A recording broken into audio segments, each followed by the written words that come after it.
صرف 1 منٹ. کبھی سوچا آپ نے کہ اگر جیل کی سلاخوں کے پیچھے کوئی کتاب کسی کی زندگی بدل دے؟ برازیل میں سن 2012 میں ایک ایسا قانون آیا جس نے سزا کم کرنے کا راستہ محنت سے نہیں مطالعے سے جوڑ دیا. قیدی کتاب پڑھتے ہیں، اس پر اپنی رائے لکھتے ہیں اور ہر منظور شدہ کتاب ان کی سزا کے دن کم کر دیتی ہے. اس طرح وہ 1 سال کے مطالعے میں اپنی جیل کی زندگی میں 48 دن کی رعایت لے لیتے ہیں. کیوں؟ کیونکہ ریاست نے مان لیا کہ انسان کو صرف قید نہیں، واپسی کے لیے تیار کرنا ضروری ہے.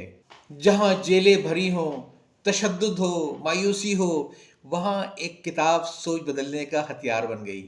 یہ پروگرام صرف پڑھنا نہیں سکھاتا، یہ خود احتسابی، احساس اور نیا خواب دینا سکھاتا ہے.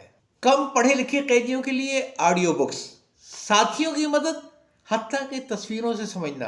کوئی پیچھے نہیں رہتا. ایک قیدی کہتا ہے کہ کتاب نے مجھے منفی سوچ سے بچا لیا.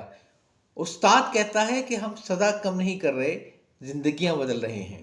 سوچیں، اگر علم قیدی کو بدل سکتا ہے تو ہمیں کیوں نہیں؟ کتاب صرف کاغذ نہیں، یہ دوسری زندگی کا دروازہ ہے. اجازت چاہتا ہوں. اللہ حافظ.